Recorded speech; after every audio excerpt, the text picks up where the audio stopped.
Alright, welcome back guys. I'm here today in H&M Landing's Tackle Shop with Nate, and we're going to go over some bluefin lures, what's been working, what hasn't been working, so on and so forth. And we got the hot new lure that is trending in the fishing industry right now that we're going to be talking about. And if you guys want to keep up with the latest tackle tips and our suggestions, please remember to subscribe to the channel. First off, this year, it seems like smaller lures have been hitting, right? Yeah, it definitely seems to be the trend. So in previous years, we were seeing a lot of the long, skinny jigs, like this type of profile, getting bit really good. Yeah. Not to say that they're not catching fish right now, but the trend seems to be towards the shorter profile, smaller profile jigs. Right. And they're working really good. And this one right here, this is a 500 gram. This is like your typical knife jig, right? Shaped like a knife. And these last year were working pretty well, but this year, anglers dropping this down have not seen as much success as something like this right here. This is a BFT, this is a 300 gram. And obviously if you're looking at these two, the size comparison, much smaller profile jig. This is kind of designed after an eddy bomb. So like an eddy bomb with, you know, your lure design. And that works well for guys as well. Also more along the traditional lines, a couple lures have been working. Yeah, so SK and like a smaller rip roller, something around this like 300 gram size, both of these have actually been very productive jigs so far this year.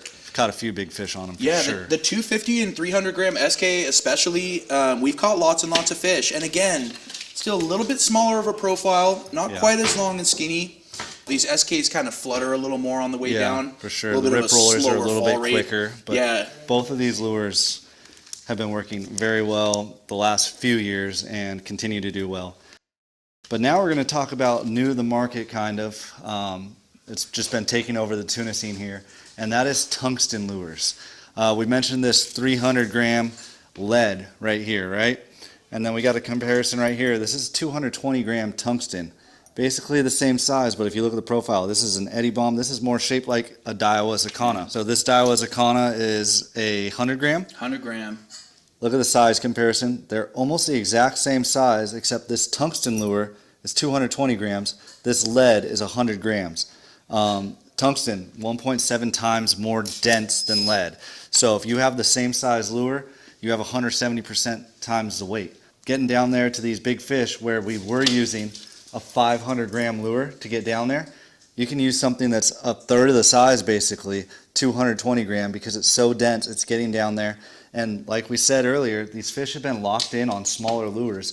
So this tungsten has been really, really clutch, helping anglers land some fish. Whether it's these fish just chasing smaller baits, or maybe they're just getting a little pickier with the pressure and all the lures they're seeing. They've definitely been locked in on smaller for some reason. As we go down the line here, this is an 80 gram Colt Sniper style jig.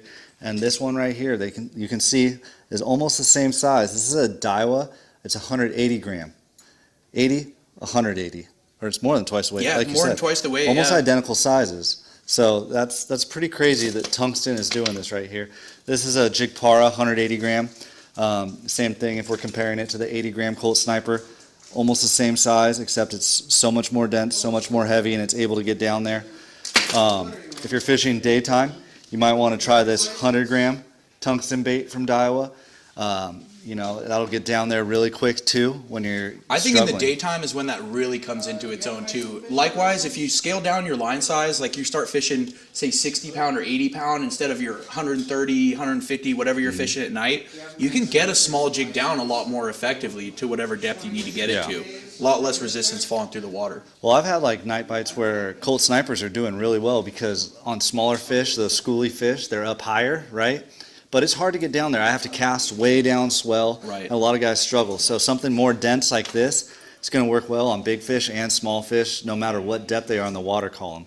Let's talk real quick about rigging these up and how you think they should be rigged up, Nate. Crucial aspect is to make sure you have good split rings that aren't going to bend, and make sure you have good quality hooks that aren't going to bend.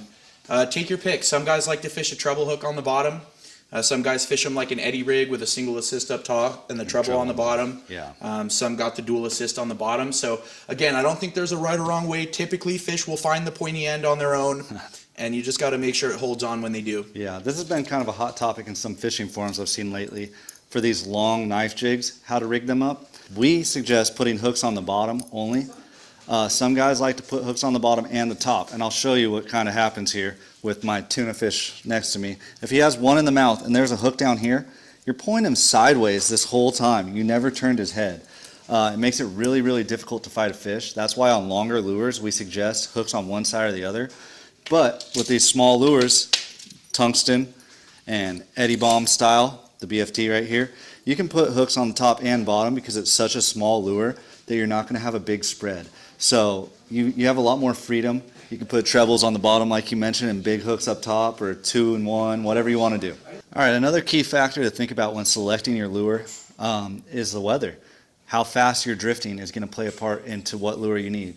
Like traditionally, when we had a lot of wind, we were using these big 500-gram lures to help guys try to get down there. And since they aren't getting bit so well, what are your suggestions so if there's more wind or a quick drift? Yeah, so of course, as we've seen people trend towards the Eddie Bomb is a good solution to that. You can have a shorter squatter jig, doesn't break the bank. You can buy an $8 or $9 torpedo sinker and like rig it up a 12 with ounce or 16 ounce. Yeah, something 16, like that. 12 to 20 has been really popular. Yeah. Although that being said, if the fish aren't as deep or the weather's good, I don't see any reason why you couldn't rig up like a 6 or an 8 ounce torpedo sinker for an Eddie Bomb. I tell people go the lightest that you can so you can save your arm a little bit for when you hook into that fish and you have the real fight coming up, not just the fight of the lure that you're dropping and winding. Yeah, and the honest answer is if your jig is staying up and down, it's plenty heavy. You'll start to see those jigs scope out on you or go diagonal or kind of almost look like you're fly lining it. If that's the case, you need a heavier jig. Yeah. But if you're staying up and down and you can gauge how deep you're fishing, then you're on the money. Yeah, all these lures that we touched on today are meant to be fished vertically, as up and down as possible. So you have to factor in conditions, the drift, if you're able to cast down swell, and find the lure that you can fish vertically, and that'll give you the best chance for success. So if we're talking about basics, what every angler should have, like we mentioned, these have been working for a couple years. They're not going to break the bank. The 300-gram rip roller, 250 or 300-gram SK, they've been working very well this year. These tungsten lures are a bit more pricey. This one right here is going for $100 in tackle shops around right now, and they're selling out really, really quickly. So the tungsten lure for a first-time angler, maybe not. Another option, Eddie Bombs or the BFTs. Yeah, I think this is kind of a more economical option. Again, you're getting away from the really long, skinny jig. Granted, it's a little bit thicker than a tungsten jig, but at a fraction of the price for a similar size profile, I think these will get a lot of people in the game. Yeah, we just got in from a trip recently where a guy was using Eddie Bombs, just plain lead. He had a couple nice fish, 130, 150 pound fish. Absolutely. So if an Eddie Bomb works, you can definitely see how this BFT lure is going to work real well. All right, so another resource, guys, if you're looking for what rods or reels to be fishing with this kind of stuff, especially when it comes to nighttime jigging, check out the video we're going to link you to. We have a video we've made in the past. Kind of covers that nighttime rod and reel jigging stuff, so check it out. This is how